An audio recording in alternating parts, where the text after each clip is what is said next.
बिस्मिल्लाहिर्रहमानिर्रहीम dear students, communication systems और telecommunication के लिए इलेक्ट्रिकल थर्ड ईयर और इलेक्ट्रॉनिक सेकेंड ईयर के ये म्यूचुअल लेक्चर है। बेसिकली मॉड्यूलेशन एंड डीमॉड्यूलेशन उसको मैं इकट्ठा लेके चल रहा हूँ।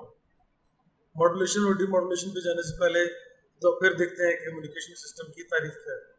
टू ट्रांसमिट और रिसीव और transmit and receive A signal between the 2 points is called communication। यानी दो पॉइंट्स के दरमियान जो चीज कम्युनिकेट कराती है उसको हम पहले भी जानते हैं, ट्रांसमिशन कहते हैं। टेलीकम्युनिकेशन किसे कहते हैं? The communication in which electronic media is used to transmit and receive a signal is called telecommunication. Following are some important factors which must be kept in mind while choosing a transmission medium। यानी जब भी आपने एक transmission medium इस्तेमाल करना है तो ये जो चीज़ें हैं इनको अपने ज़हन में रखें। Number one transmission rate, number two distance, number three cost and ease of installation, number four resistance to environment condition. ये चार ऐसे फैक्टर्स हैं जो इन्वॉल्व होते हैं। आपको ट्रांसमिशन मीडिया बिटवीन 2 पॉइंट्स रखने से पहले इनको अपने ज़हन में रखना जरूरी है। अब आ जाते हैं मॉड्यूलेशन की तरफ। तो मॉड्यूलेशन की डेफिनेशन है the process in which A high frequency parameter signal is varied in accordance with the parameter of low frequency parameter signal is called modulation.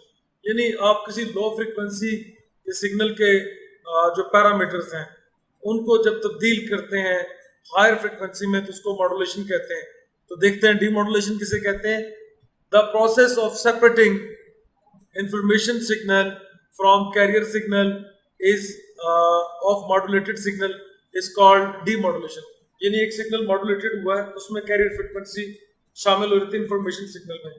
जब आप उसके अंदर से वो कैरियर फ्रीक्वेंसी निकाल लेते हैं तो पीछे सिर्फ इंफॉर्मेशन सिग्नल रह जाता है। इस अमल को डीमॉड्यूलेशन कहते हैं। नीड ऑफ मॉड्यूलेशन क्या है? Number one needs of modulation ये हैं लो फ्रीक्वेंसी सिग्नल और information signal can not be transmitted so far. जो एक लो फ्रीक्वेंसी का सिग्नल है वो ज्यादा डिस्टेंस तो तय कर नहीं सकता।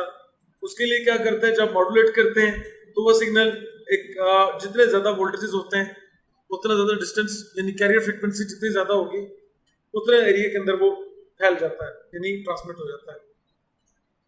If all channels transmit at audio frequency, then it will create great distortion। अगर तमाम जो चैनल्स हैं वो इकट्ठे एक ही फ्रीक्वेंसी पे ट्रांसमिट हो जाएं तो फिर क्या होता है, डिस्टॉर्शन पैदा हो, शोर पैदा हो जाएगा। इसलिए तमाम सिग्नल जो होते हैं इंफॉर्मेशन उनको अलग अलग फ्रीक्वेंसी देकर अलग अलग फ्रीक्वेंसी देके उनके अलग चैनल्स बना लिए जाते हैं ताकि एक दूसरे को इंटरप्ट ना करें। More power is required to transmit low frequency parameter signal। Come frequency के ऊपर अगर सिग्नल मैंने दूर भेजना है तो मुझे पावर ज्यादा चाहिए, तो मॉड्यूलेशन इसलिए भी अच्छी है। If we increase the intensity of audio signal to transmit it, then it will harm human ears। ये इंसानी कानों को भी तकलीफ देता है इंटेंसिटी ज्यादा हो जाए। We will have to increase the size of antenna too much, which is practically not possible। एक एंटेना को अगर दूर तक हमने लोअर फ्रीक्वेंसी पे सिग्नल भेजना है फिर एंटेना का साइज बहुत ऊंचा करना पड़ेगा, दैट इज क्वाइट इम्पॉसिबल। इसलिए मॉड्यूलेशन इस्तेमाल की जाती है।